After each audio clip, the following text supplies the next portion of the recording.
two receivers in the top 10 nationally. How do you like those stats? I don't really pay attention to that really a whole lot, but we're playing a little better, I think, at receiver than we have been, and those guys have had opportunities to make plays, and they've made some plays. Does that have anything to do with the new wrinkles you put in, or is that just? I think a lot of it is the quarterbacks, and we've probably thrown more screens and stuff.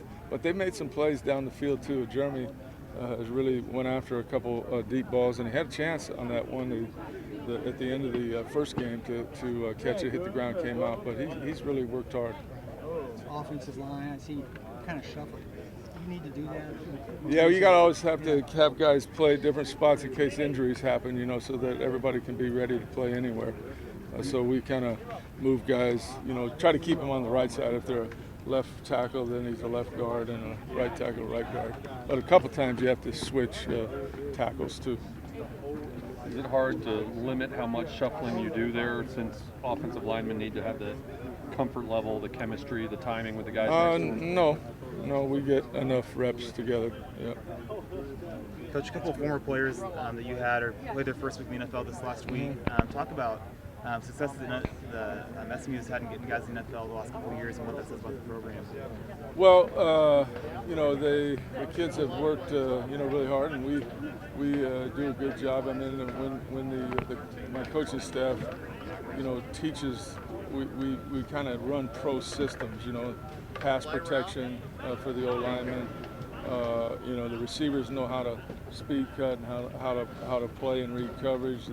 We're running the LeBeau system basically on defense, so there's a lot of carryover when our kids go to the pros. When they get to camp, they have really a step up in learning because they've already done the things that they're being asked to do. So you have to have talent, but at the same time, like Chris Banjo, for example. Chris Banjo's at Green Bay running exactly what he ran here. So he's not like a rookie, Does his story surprise you? I mean, a lot of guys come out every year as college seniors, don't make it to the league. He sat out of football for a year. Well, he worked. That doesn't happen very often, but he worked really hard in the off season and just said he's going to give it one more chance. And again, it's always getting with the right team. If he went to sign with Jacksonville, if he'd signed with Green Bay right away, that was a better decision. So it's a little luck involved, and there's a little, picking the right place to go. Some of the guys have talked about a culture of responsibility that you have here at the program, about taking care of business and how that kind of prepared them for the NFL, where you're kind of more, having to take care of your business. That's something you feel like has really prepared you guys? Well, I think the way I treat my team is like they get treated in the pros.